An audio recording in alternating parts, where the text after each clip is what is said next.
Haleluya, puji Tuhan. Selamat pagi Bapak Ibu Saudara sekalian. Saya menyampaikan renungan pendek pagi ini untuk kita semua yang saya beri judul Warisan Mulia dari Orang Tua. Teksnya diambil dari Amsal pasal 20 ayat 7, dan memang beberapa waktu ini saya selalu ambil dari kitab Amsal. Ayat 7 berbunyi demikian. Orang benar yang bersih kelakuannya, berbahagialah keturunannya. Saudara sekalian, berbicara mengenai warisan adalah hal yang sangat lazim dari zaman ke zaman, dari suku bangsa apapun. Warisan adalah sesuatu yang ditinggalkan oleh orang tua kepada anak-anaknya, biasanya berwujud harta, properti, uang, dan sebagainya. Sayangnya, walaupun tidak banyak, masalah warisan kadangkala justru membawa kesusahan tersendiri. Ada saudara bersaudara yang bertengkar karena warisan. Bahkan ada yang sampai baku bunuh karena warisan.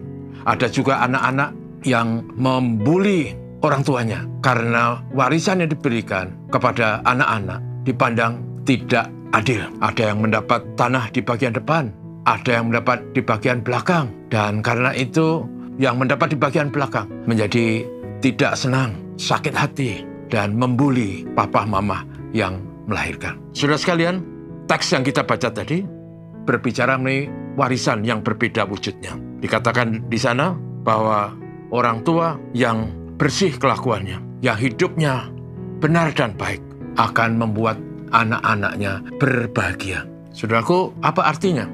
Tentu saja ini adalah warisan yang wujudnya tidak berupa uang atau harta. Anak-anak yang dibesarkan dalam kasih, anak-anak yang dibesarkan dengan didikan dan juga ajaran yang benar, sekaligus teladan mulia dari papa mamanya, akan membuat anak-anak tumbuh, berkembang.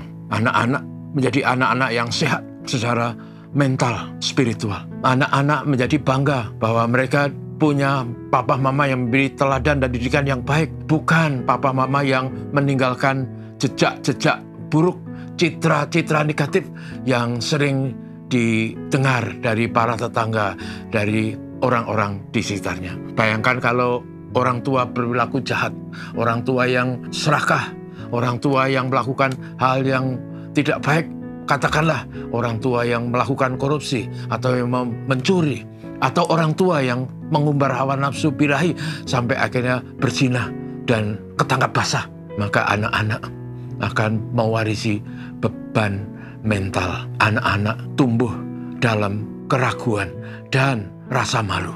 Sebabnya, saudaraku, betapa beruntungnya anak-anak yang dibesarkan oleh orang tua yang baik, orang tua yang takut akan Tuhan. Anak-anak bertumbuh dalam pertumbuhan mental, spiritual yang baik. Dan juga kalau orang tua bisa mendidik anaknya, memberi didikan yang benar, tidak membuat anak-anaknya suka marah, dan anak-anaknya dituntut ini dan itu oleh orang tua, maka anak-anak juga akan mengalami pertumbuhan yang terganggu. Itu sebabnya dalam Efesus 6 ayat 4, Bapak-bapak, janganlah membangkitkan amarah di hati anak-anakmu. Anak-anak kalau dituntut dengan kesempurnaan, nilainya harus 10. Anak-anak dituntut harus bisa begini, tidak boleh kalah dengan si A dan si B. Anak-anak kalau dituntut semua yang serba baik, anak-anak juga bisa jadi mengalami kesusahan dan kesulitan. Itulah yang dimaksud dengan, hei bapak-bapak, jangan membangkitkan amarah di hati anak-anakmu. Jadi saudaraku, dengan demikian maka kita melihat betapa beruntungnya anak-anak yang mendapat warisan. Barangkali tidak mendapat harta, barangkali mendapat sangat sedikit, tetapi didikan dan teladan mulia akan membuat anak-anak bisa berjuang dan hidup, bahkan menjadi anak-anak yang sukses dan bahagia. Itulah yang saya maksud warisan mulia dari orang tua. Mari kita berdoa. Terpujilah namamu Tuhan Bapa Surgawi. Terima kasih. Hari ini kami masih diberi kehidupan, dan hari ini kami dinasihati, terutama kami para orang tua, supaya bisa mewariskan warisan mulia, didikan teladan, kebenaran, dan kejujuran yang diwariskan kepada anak-anak. Sehingga anak-anak menjadi anak-anak yang cerdas, pintar, anak-anak yang tidak minder, anak-anak yang tidak merasa malu karena perilaku orang tua. Sehingga anak-anak akan bisa berjuang dan mempersiapkan masa depan yang baik. Terima kasih Tuhan, tolong kami semua orang tua supaya kami bisa melakukan apa yang dinasihatkan firman Tuhan. Terpujilah namamu, Bapa, terima kasih. Ini doa kami dalam nama Yesus. Haleluya, amin. Selamat pagi.